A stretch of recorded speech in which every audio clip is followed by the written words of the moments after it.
Okay, so imagine this, a region of just well, incredible natural beauty, the Himalayas, right? But then picture that same place grappling with this huge silent challenge, a dual crisis, really. Climate change and energy scarcity hitting at the same time. Today we're doing a deep dive into how two nations there, Nepal and Bhutan, are navigating this really tricky landscape and not just aiming to survive, but actually trying to thrive by embracing a pretty groundbreaking energy transition. Yeah, our mission today is to unpack the insights from this really pivotal study. It's titled Renewable Energy Transition for the Himalayan Countries, Nepal and Bhutan, Pathways Towards Reliable, Affordable, and Sustainable Energy for All. We're going to explore how these countries, despite all the limitations they currently face, could potentially achieve 100% renewable energy by 2050. And this isn't just wishful thinking. This study, it lays out a blueprint, a surprisingly inspiring one for sustainable development. Holds lessons for all of us, really, because right now, Nepal and Bhutan, they face a tough reality. They're heavily reliant on imported fossil fuels. They grapple with this overwhelming dependence on traditional biomass for just daily needs. Yeah, and that biomass dependence has really severe health consequences we need to talk about. Exactly. And on top of that, their electricity sector, it's plagued by blackouts, even though they have this immense hydropower potential. It sounds like an impossible situation almost. It does, doesn't it?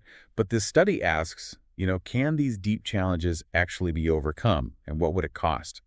We're going to dig into how this research offers a clear path not just to energy independence, but affordability and zero emissions too. So to really get the solution, let's first set the scene. Let's look at the urgent problems this study was addressing. The Himalayas, they're right on the front lines of climate change. We're talking warming that's actually higher than the global average. Significantly higher in some areas. And that translates directly into changing monsoon patterns, rising sea levels, melting glaciers. It's happening fast. For the people in Nepal and Bhutan, this isn't some abstract future prediction. No, it's immediate. It's a direct threat to livelihoods, to food security, health. And the risk of devastating floods is increasing dramatically because of glacier melt. And that direct link between the climate vulnerability and their energy situation, it's critical. These countries, they don't have significant local fossil fuels, none really. So they rely entirely on India for petroleum products. Which creates huge uncertainty. Exactly. Not just a trade imbalance, which is bad enough, but severe supply uncertainty. It leaves them really vulnerable.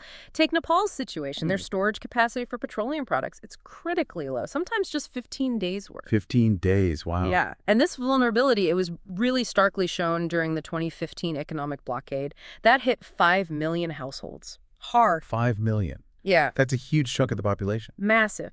And this kind of dependence, it's not just an economic headache. It actively holds back financial stability, social progress, infrastructure, even political autonomy. And then there's the traditional biomass crisis. Yeah. It's really a humanitarian issue as much as an energy one.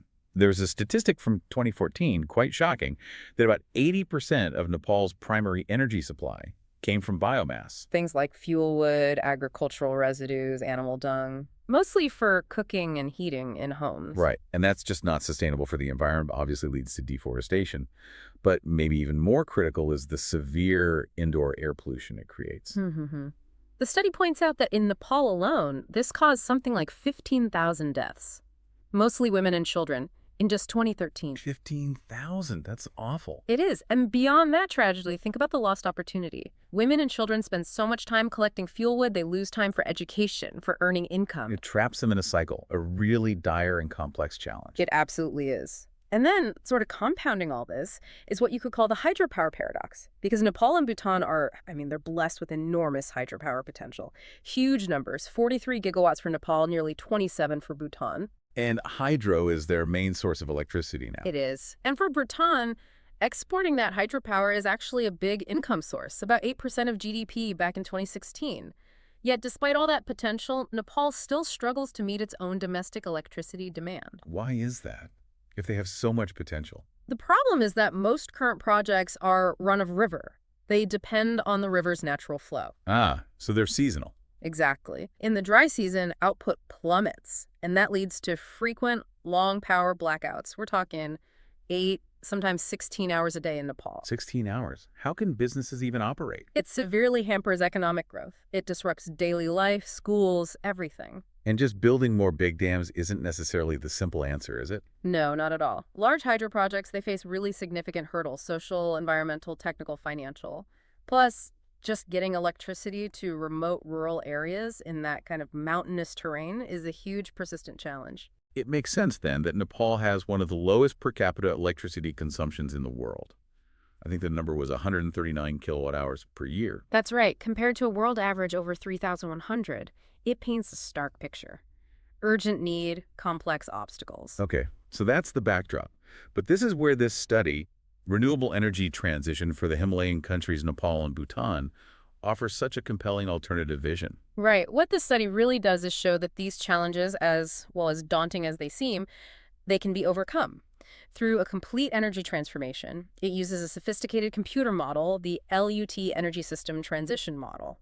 Basically, it analyzes an integrated energy system. So not just power, but heat and transport too, for both countries. Integrated, okay. Yeah.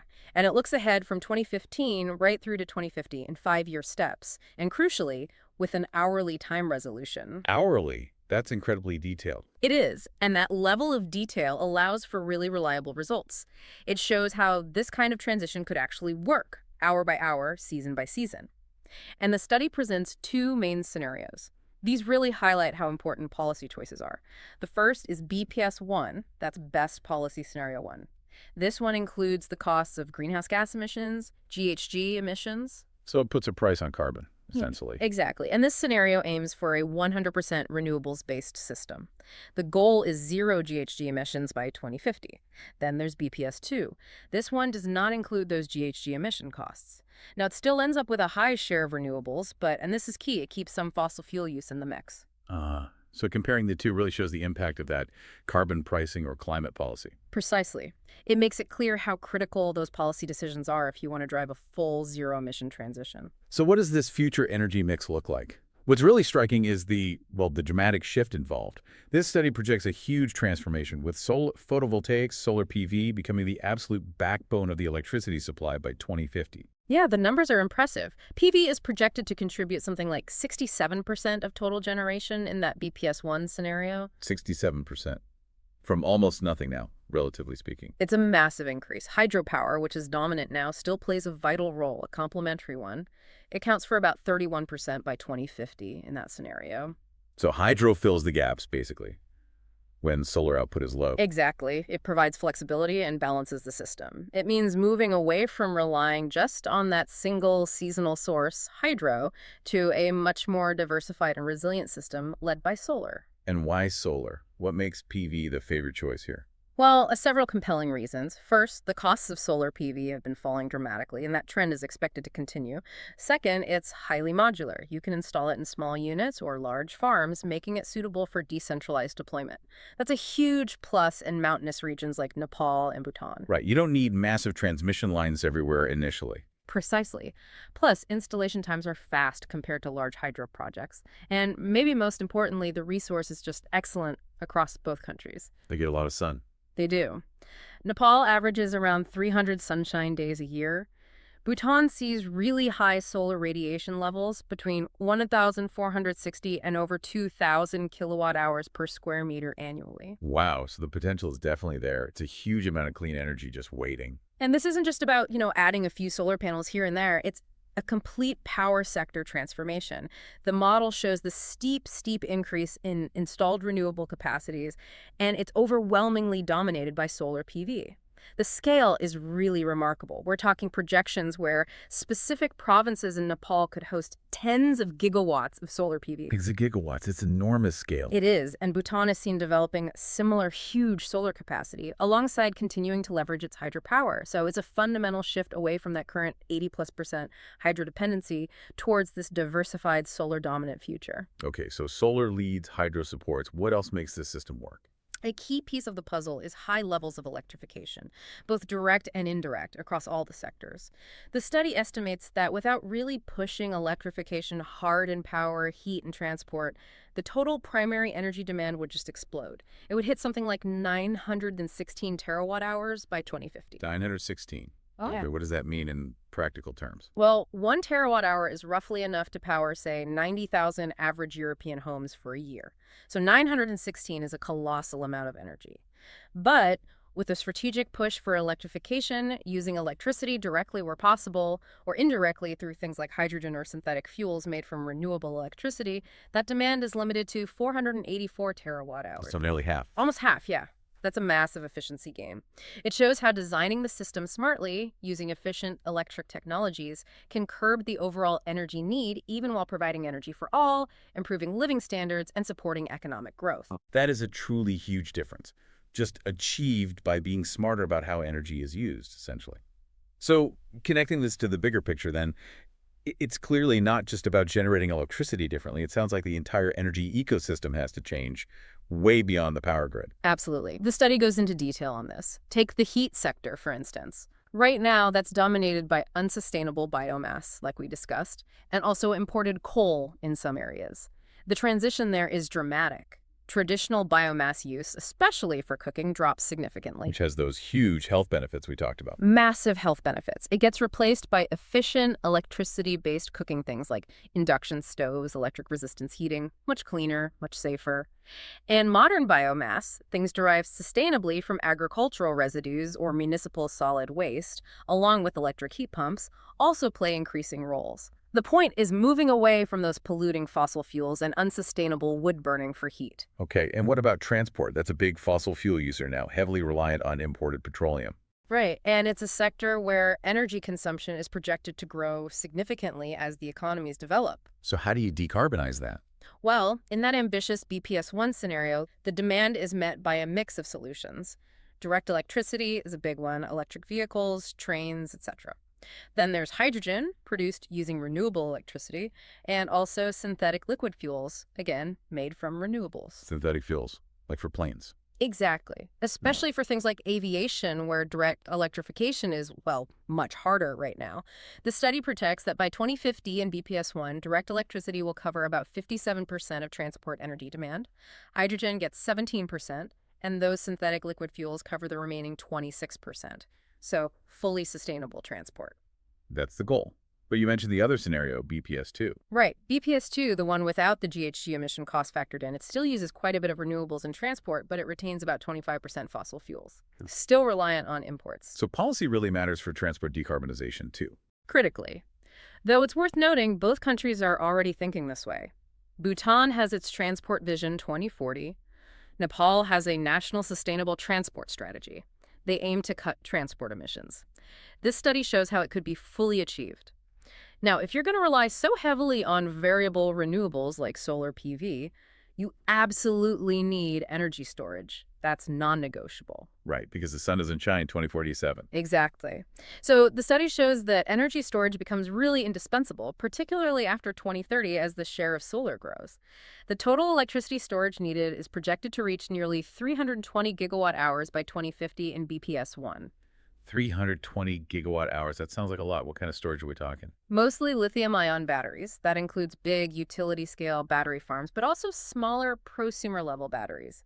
Think households with rooftop solar panels and their own battery storage. So distributed storage plays a role, too. Yes, definitely. And the study also highlights another interesting technology, adiabatic compressed air energy storage, or ACEs. ACEs, how's that work? It basically uses excess renewable electricity to compress air and store it underground, often in salt caverns or suitable rock formations. Then, when you need power, you release the air, heat it up using the stored heat from compression, and use it to drive a turbine. Okay, so it stores energy as compressed air. Right. And it's good for longer duration storage, potentially storing energy for days, which complements batteries that are usually better for shorter durations. The study notes Nepal and Bhutan have suitable geology for this. Interesting. Any other storage types? Yes. Thermal energy storage, TES, for storing heat is important, especially for balancing seasonal heating demands.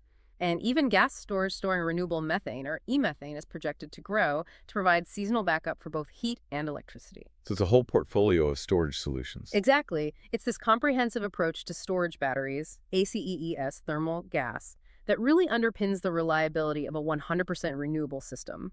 It ensures the lights stay on, even when the sun isn't shining or the rivers are low. Okay, so this all sounds technically feasible, if complex. But what about the cost? And what does it all mean for you listening? Why should you care about this Himalayan transformation? Well, the implications are pretty far-reaching and maybe surprisingly relevant wherever you are. One of the absolute headline findings from this study is the dramatic cost reduction. This is really key. Yeah, a fully renewable system based on this modeling isn't just cleaner, it's projected to be economically competitive, maybe even cheaper in the long run. The study looks at the levelized cost of energy, the LCOE. That's basically the average cost to produce electricity over the lifetime of a power plant. It projects this LCOE will decrease from about 90 euros per megawatt hour back in 2015 down to just 49 euros per megawatt hour by 2050 in that main BPS-1 scenario. 49 euros. That's a significant drop. It's a huge drop. Even when you factor in the initial investment needed for all these new technologies, solar panels, batteries, grid upgrades, the long-term trend is substantial cost reduction. And here's a really crucial insight. Remember, BPS-1 included the cost of GHG emissions. Right, the carbon price. That policy, the study found, is vital to accelerate the transition all the way to zero emissions. And it does so without making the final energy cost significantly higher than the BPS-2 scenario, the one that kept some fossil fuels. BPS-2 ended up around 47 euros per megawatt hour. So basically going fully renewable costs about the same as staying partly reliant on fossil fuels once you account for everything over the long term. Exactly. It completely flips the old argument that going green is just too expensive. This study suggests clean energy can be affordable energy. And beyond those compelling economics, the transition offers this incredible wealth of co-benefits, just huge advantages that touch every part of society. First, obviously, the environmental win, hitting zero GHG emissions by 2050 in BPS-1. That's critical for climate goals, Paris Agreement alignment, and their own resilience. Huge. What else? Second, vastly enhanced energy security. They would dramatically cut their reliance on those volatile, expensive fossil fuel imports. That fosters real energy independence, protects their economies from price shocks. Makes sense. Third, and this is so important, improved public health. Getting rid of that indoor air pollution from burning wood and dung, that will significantly improve the health of millions, especially women and children. Fewer respiratory illnesses, longer lives. It is transformative for daily life. Absolutely. Fourth, economic opportunity. This whole transition creates jobs, lots of them, in manufacturing components, installing solar panels and batteries, operating and maintaining the new system. A whole new green economy. Precisely. And finally, it drives sustainable development in the truest sense, empowering rural communities with affordable, reliable, decentralized electricity. That enhances quality of life massively, gives access to modern services, frees up time, especially for women and girls, for education, for starting businesses. It really helps break cycles of poverty. So the benefits are massive across the board. But the study makes it clear this won't just happen on its own. Right. No, definitely not. It underscores that achieving this future needs strong political will. It needs bold, long-term national policies. The study actually recommends specific roadmaps and measures for bodies like Nepal's Alternative Energy Promotion Center and the Royal Government of Bhutan. It gives them concrete steps. And what about working with neighbors? That's crucial too. Collaboration with neighbors like India, which is already quite advanced in deploying renewables, offers huge mutual benefits. Think cross-border grid connections, sharing resources, joint projects. Creates a stronger regional energy system. Exactly. It's not just a plan for two countries in isolation. It's potentially a regional opportunity for a cleaner, more secure energy future for South Asia. So what we've really unpacked today is this powerful vision. A 100% renewable energy system for Nepal and Bhutan by 2050. This deep dive into the study, renewable energy transition for the Himalayan countries Nepal and Bhutan. Pathways towards reliable, affordable, and sustainable energy for all shows it's not just technically possible, but actually economically advantageous. Leading to a more efficient, more affordable, and fundamentally more sustainable future for these nations. Yeah, it shows how solar PV, strongly supported by hydropower and backed up by smart storage solutions, can genuinely transform these economies and lives. And think about this. The study reveals that even though they face some of the toughest geographical and developmental challenges you could imagine, Nepal and Bhutan can potentially slash their energy costs while achieving energy independence and zero emissions. So the question this leaves us with for you to ponder is this. If such a profound, beneficial energy transition is feasible there, in the Himalayas, with all those obstacles, what does that really mean for other regions around the world? Maybe places with fewer challenges. What's stopping us? The Himalayas might just be lighting the path forward for all of us.